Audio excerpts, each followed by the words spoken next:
भालचंद्र यादव राजनीति की दुनिया में एक ऐसा नाम जिसका नाम लिए बिना शायद राजनीति के मायने अधूरे ही रह जाए।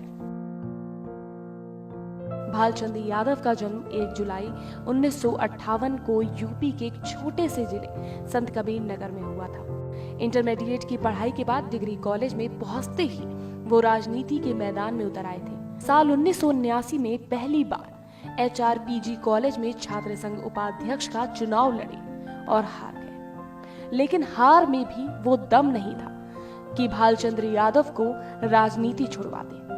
अपने दृढ़ संकल्प के साथ वो आगे बढ़ते चले गए। भालचंद्र यादव के बारे में एक चर्चा ये होती है कि उन्होंने अपने शुरुआत के दिनों में राजनीतिक दुनिया में काफी संघर्ष किया था। बताया जाता है कि 18 साल बाद सियासी मैदान के सबसे बड़े राजनीतिक दंगल यानी सांसदीय के चुनाव में उनकी पार्टी होती साल 1998 में सपा उन पर विश्वास जताती है और उन्हें अपनी पार्टी से लड़ने का मौका देती है। इस चुनाव में वैसे तो हार गए थे, लेकिन प्रतिद्वंदी की जीत से ज्यादा भालचंद्र की हार के ज्यादा चर्चे थे। भालचंद्र यादव महज कुछ वोटों के अंतर से इस चुनाव को हार गए, लेकिन वो कहते हैं ना, जब इरादे पक्के हों तो क्या नहीं हो सकता। 1999 में सपा ने उन पर फिर से विश्वास जताया और दोबारा उनको टिकट थमा दिया और इस बार उन्होंने सपा को निराश नहीं किया और शानदार जीत के बाद पहली बार उन्होंने देश की संसद में अपनी धमाकेदार एंट्री मारी।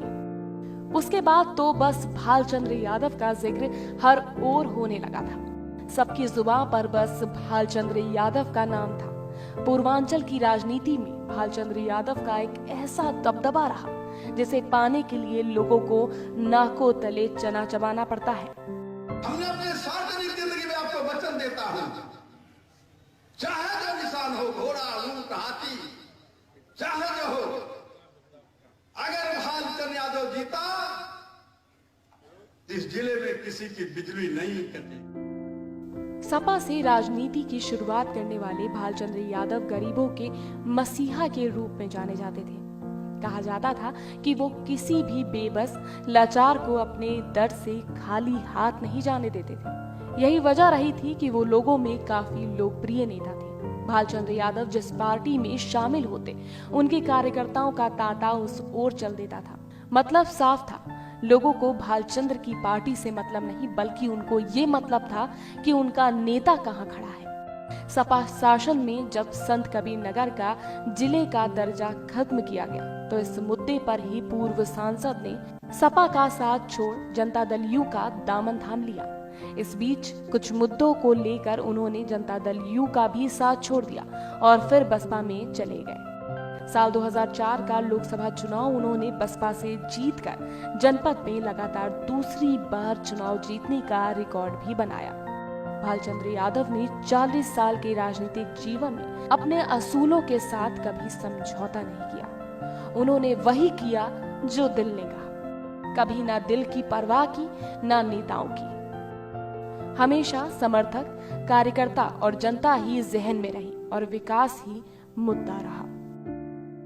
पिछले लोकसभा में सपा बसपा का जब गठबंधन हुआ तो भालचंद्र यादव का टिकट काट दिया गया और उन्हें लड़ने का मौका नहीं दिया गया, जिससे वो काफी आहत भी हुए।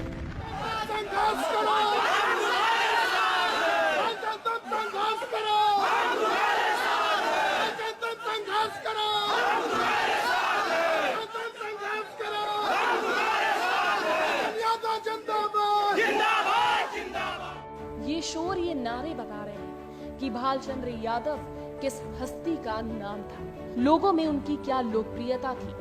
ये बताने के लिए वीडियो काफी है। अपने चहेते नेता का गला भरता हुआ देख लोगों से रहा नहीं गया और उन्होंने उनका ठाठस बांधते हुए उन्हें संघर्ष करने के लिए प्रेरित किया। भालचंद्र यादव ने वो सभी काम किए जो एक जनप्रतिनिधि को करना चाहिए, बल्कि उससे भी कहीं ज्यादा। चलिए एक नजर डालते हैं उनकी उपलब्धियों पर। लाखों गरीब, असहाय, विधवा, विकलांग, बीमार व वृद्ध जनों को आर्थिक सहायता पहुंचाई। क्षेत्र में प्राकृतिक आपदा आने पर लोगों को हर संभव मदद पहुंचाई। संत कबीर नगर जिला बनने के बाद जिला टूटने से पूर्व सांसद भालचंद्र ने इसे बचाया।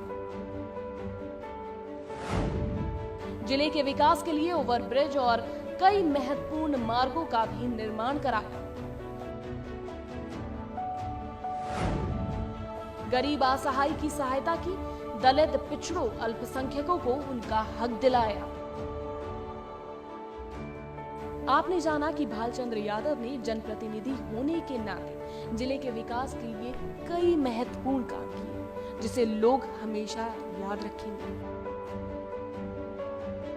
उन्होंने आखिरी चुनाव कांग्रेस से लड़ा था। चुनाव भले ही वो हार गए थे, मगर उन्होंने अपने चुनावी कौशल से लोगों का दिल जीत लिया था। साथ ही कांग्रेस को भी अपने क्षेत्र में जिंदा कर दिया था।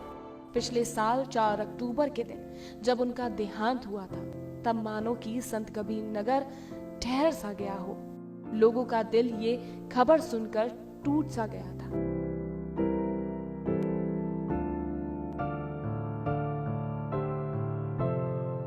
आज के इस मौके पर हम प्राइम टीवी की तरफ से भी भालचंद्र यादव को श्रद्धांजलि अर्पित करते हैं।